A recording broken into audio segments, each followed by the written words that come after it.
Halo, Assalamualaikum warahmatullahi wabarakatuh. Kenalin, aku sahabat Haidar yang akan menemani kalian di podcast Suara Pergerakan. Apa sih Suara Pergerakan itu? Suara Pergerakan merupakan podcast dari PMI Rayon Kesehatan Airlangga, atau singkatnya kita bisa sebut dengan Rayon Kesehatan. Nah, untuk episode perdana ini kita akan membahas tentang pertanyaan-pertanyaan yang udah kita share kemarin di grup PMI Rayon Kesehatan. Untuk pertanyaan kali ini kita akan mengusung tema yaitu Ramadan di tengah pandemi COVID-19. Tapi kita tidak sendiri, narasumber kita kali ini adalah Dr. Edi. Dr. Edi merupakan alumni dari Fakultas Kedokteran Universitas Airlangga. Beliau juga merupakan alumni dari PMI Komisat Airlangga juga. Beliau merupakan dokter spesialis yang bekerja di Rumah Sakit Dr. Sutomo. Selain jadi dokter, beliau juga aktif di organisasi Nahdlatul Ulama. Beliau juga pernah menjabat sebagai Wakil Ketua PWNU Jawa Timur. Tapi untuk podcast kita kali ini, Dr. Edi tidak bisa hadir. Jangan khawatir, kita akan tetap menjawab pertanyaan dari teman-teman yang udah dijawab oleh Dr. Edi. Nah, untuk pertanyaan kali ini akan dijawab oleh Sahabat Yuski. Sahabat Yuski merupakan Ketua Bidang Internal di PMI Rayon Kesehatan. Selain aktif di PMI, Sahabat Yuski merupakan Ketua Organisasi Badan Legislatif Mahasiswa di Fakultas Keperawat. Nggak usah lama-lama lagi, mari kita dengarkan penjelasan dari Dr. Edi yang akan dibacakan oleh Sahabat Yuski. Terima kasih kepada Sahabat Haidar. Assalamualaikum warahmatullahi wabarakatuh. Pada kesempatan kali ini, saya akan membacakan jawaban yang sudah diberikan oleh Dr. Edi untuk menjawab pertanyaan-pertanyaan dari sahabat-sahabati mengenai Ramadan di tengah pandemi COVID-19. Di sini ada 7 pertanyaan dan alhamdulillah sudah dijawab semua. Kita langsung saja masuk ke pertanyaan yang pertama, yaitu bagaimana dok cara menjaga daya tahan tubuh kita saat puasa di tengah pandemi COVID-19? Oke. Jawaban yang sudah diberikan Dr. Edi yaitu yang pertama, ada 4 hal yang perlu diperhatikan. Yang pertama yaitu pilih nutrisi mikro dan makro. Pada pemilihan nutrisi mikro dan makro, kita harus mengetahui bahwasanya tubuh itu membutuhkan nutrisi makro dari protein, karbohidrat, lemak baik, dan air yang cukup agar proses metabolisme bisa berjalan normal. Nah, selain itu, tubuh juga membutuhkan jumlah vitamin A, B6, B12, vitamin C, vitamin D, vitamin E, folat, seng, selenium, dan elemen lain yang cukup untuk menunjang daya tahan tubuh agar tetap kuat. Tentunya dalam prinsip pola makan kita harus seimbang dan disarankan untuk komposisi asupan mengandung karbohidrat, protein, dan sebagainya. Itu hal yang pertama. Masuk ke hal yang kedua yaitu penuhi gizi seimbang. Tentunya kita ketika berpuasa, tentunya setiap makan besar pada saat berbuka puasa, upayakan agar pemenuhan gizi seimbang ini tetap terjaga. Dimulai dari protein. Protein ini merupakan hal yang sangat penting. Karena kenapa? Fungsinya yaitu untuk memberikan perbaikan jaringan dan sel yang rusak. Nah, di samping itu, kita harus juga memenuhi karbohidrat. Tentunya bisa kita dapatkan bisa dari nasi, roti, dan sayuran sebagai sumber tenaga. Untuk jenis protein tadi, di sini ada 2 jenis protein nabati dan hewani. Tentunya yang hewani bisa kita milih protein hewani yang rendah lemak. Contohnya seperti telur, susu, ikan, dan ayam. Sedangkan untuk protein nabati kita bisa memilih kacang-kacangan, tahu, tempe, ataupun dari biji-bijian. Baik, itu yang kedua. Lanjut ke poin yang ketiga, yaitu memperbanyak konsumsi buah dan sayur-sayuran. Sudah kita ketahui bahwasanya manfaat buah dan sayur ini dapat menyediakan kebutuhan vitamin, mineral, dan serat bagi tubuh kita.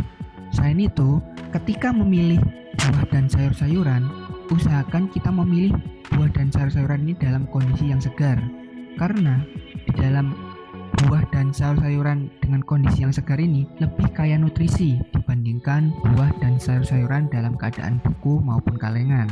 Untuk di luar jam makan utama, kita bisa menjadikan buah dan sayur-sayuran ini sebagai camilan ataupun menu takjil yang sehat. Oke, selanjutnya yaitu poin yang keempat, batasi asupan lemak, gula, dan garam.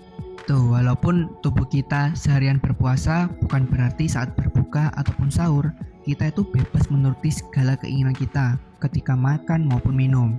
Jadi usahakan tetap membatasi konsumsi lemak, gula, dan garam. Tentunya untuk menjaga daya tahan tubuh kita ketika berpuasa di tengah pandemi COVID-19. Pertanyaan yang kedua, apakah pasien COVID-19 boleh berpuasa?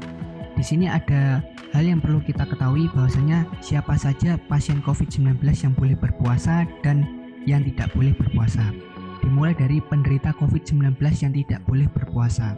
Walaupun saat ini umat muslim tengah menjalani ibadah puasa, pasien yang positif terkena COVID-19 ataupun pasien dalam pengawasan atau PDP dengan gejala berat seperti demam di atas 38 derajat Celcius dan sesak napas, ini sangat tidak dianjurkan untuk berpuasa. Kenapa? Karena saat berpuasa tubuh tidak dapat makanan dan minuman, mulai dari matahari terbit hingga datangnya azan maghrib. Pasien demam rentan mengalami dehidrasi. Jadi apabila pasien tersebut juga berpuasa, ia akan lebih beresiko lagi untuk mengalami dehidrasi berat dan tentunya ini bisa memperburuk kondisinya. Untuk pasien positif COVID-19 maupun PDP dengan gejala berat juga harus mendapatkan perawatan yang intensif di rumah sakit, sehingga perlu diberikan cairan infus sepanjang hari. Dan menurut sebagian ulama, hal ini dapat membatalkan puasa. Selain itu, alasan lain mengapa pasien infeksi COVID-19 ini tidak diperbolehkan berpuasa adalah karena ia harus minum obat dan mengkonsumsi makanan yang bergizi guna meningkatkan daya tahan tubuhnya. Yang selanjutnya yaitu penderita COVID-19 yang boleh berpuasa. Ini berbeda lagi dengan PDP tadi. Di sini ini yang diperbolehkan berpuasa yaitu orang yang statusnya dalam pemantauan atau ODP dengan gejala ringan seperti batuk, pilek tanpa demam. Nah, ini masih diperbolehkan untuk berpuasa. Alasannya kenapa? Karena ODP dengan gejala ringan cenderung memiliki daya tahan tubuh yang lebih kuat. Jadi, ketika berpuasa, bagi pasien ODP ini masih tergolong aman. Yang selanjutnya yaitu OTG atau orang tanpa gejala. Nah, ini OTG ini juga masih diperbolehkan untuk berpuasa. Kenapa? Karena orang-orang yang termasuk kelompok ini umumnya ini masih memiliki daya tahan tubuh yang kuat karena mampu melawan virus di dalamnya, sehingga infeksi tidak menimbulkan gejala. Jadi mereka juga masih tergolong aman untuk berpuasa. Nah, selain itu ada hal-hal yang perlu diperhatikan penderita COVID-19 saat berpuasa. Meskipun tergolong aman, ODP dengan gejala ringan ataupun OTG sebaiknya berkonsultasi dengan dokter sebelum memutuskan untuk berpuasa. Apalagi bila memiliki penyakit tertentu yang bisa memperberat dari COVID-19 ini. Jika merasa tidak enak badan atau gejalanya memberat ketika berpuasa, ODP ataupun OTG ini dianjurkan untuk membatalkan puasanya. Selain itu, ODP dan OTG dianjurkan untuk menerapkan cara berpuasa yang sehat di tengah pandemi COVID-19, yaitu dengan apa? Mencukupi asupan nutrisi dan cairan, dan tentunya tetap aktif bergerak atau berolahraga ringan, walaupun itu dalam durasi yang sangat singkat, contohnya seperti 15 menit. Nah, selain itu juga pasien ODP ataupun OTG juga harus beristirahat yang cukup, serta diupayakan untuk stay at home, serta beribadah di rumah dan melakukan isolasi mandiri. Lanjut ke pertanyaan yang ketiga, tips minuman yang cocok dikonsumsi ketika buka dan sahur supaya tubuh tetap terhidrasi dan kuat puasa seharian. Minuman yang segar dan menyehatkan dapat mengisi kembali energi tubuh kita yang hilang selama berpuasa. Pertama yaitu air putih, yang kedua itu air kelapa, yang ketiga teh hijau, yang keempat yogurt, yang kelima jus buah-buahan, dan yang terakhir yaitu infused water. Apa sih infused water itu? Infused water ini minuman berbahan dasar air putih yang dibuat dengan menambahkan potongan buah-buahan di dalamnya, terutama buah lemon. Infused water ini bisa menjadi pilihan minuman buka puasa karena mengandung nutrisi vitamin dan mineral yang lebih banyak dibandingkan air putih biasa. Jadi dari keenam minuman tersebut bisa dijadikan pilihan sebagai minuman yang dapat kita konsumsi, yang tentunya minuman yang sehat ketika berbuka maupun sahur di bulan Ramadan. Pertanyaan yang keempat, apakah olahraga saat berpuasa menyebabkan mudah lelah atau malah sebaliknya? Olahraga saat puasa, ini harus dipertanyakan kapan harus dilakukan. Lalu apakah olahraga saat puasa aman dilakukan? Nah, ini jawabannya adalah iya. berpuasa sambil melanjutkan kebiasaan olahraga dianggap aman. Nah, menurut seorang ahli kebugaran tubuh, berolahraga harus tetap menjadi bagian penting dalam hidup yang tidak boleh dilewatkan, termasuk saat puasa. Menurutnya, berhenti olahraga selama sebulan penuh saat Ramadan sama dengan tidak berolahraga selama 4 bulan. Bayangkan saja, apa yang akan terjadi jika tubuh tidak berolahraga berbulan-bulan? Pastinya mengerikan, bukan? Sebelum olahraga, saat puasa, Anda harus tahu dulu waktu terbaik untuk berolahraga di bulan Ramadan. Kapan saja waktunya? Yang pertama, yaitu sebelum sahur. Yang kedua, yaitu setelah buka puasa. Yang ketiga, setelah sholat isya. Jenis olahraga apa saja sih yang direkomendasikan dilakukan pada saat berpuasa? Yang pertama, yaitu jalan kaki. Yang kedua, yoga. Yang ketiga, bersepeda. Yang keempat, naik turun tangga. Yang kelima, jogging atau lari pelan. Yang selanjutnya yaitu bisa kita melakukan sit up dan push up.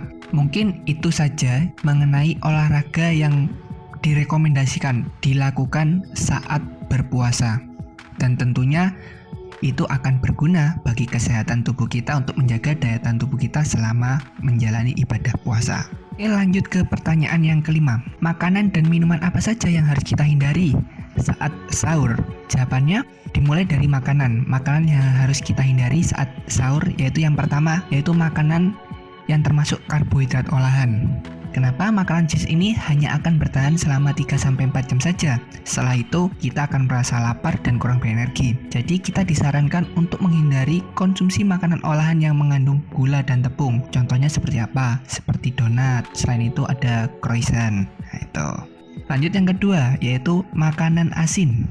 Kenapa? Karena ketidakseimbangan kadar natrium dalam tubuh membuat kita akan merasa haus secara terus-menerus. Tentunya saat berpuasa ini sangat berbahaya. Kenapa? Karena secara tidak langsung nanti kita akan mengalami dehidrasi. Karena kita akan merasa haus secara terus-menerus karena ketidakseimbangan kadar natrium dalam tubuh kita. Jadi, cobalah untuk menghindari makanan yang banyak mengandung kadar natrium seperti makanan asin. Contohnya keripik-keripikan. Nah, itu. Lanjut yang ketiga, yaitu makanan tinggi gula. Makanan dengan kandungan gula yang tinggi juga perlu kita hindari karena makanan manis menjadi sumber kenaikan berat badan dan pemicu berbagai penyakit jika dikonsumsi setiap hari. Jadi kita pilih makanan yang rendah gula. Yang selanjutnya yaitu makanan yang digoreng atau berminyak.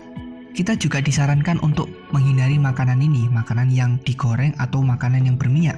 Makanan berminyak mengandung lemak jenuh yang dapat meningkatkan produksi asam lambung dan menyebabkan gangguan pencernaan. Maka dari itu, kita kurangi untuk konsumsi makanan yang berminyak atau bergoreng seperti gorengan. Yang selanjutnya yaitu dari minuman. Minuman yang harus kita hindari saat sahur. Yang pertama yaitu minuman berkarbonasi.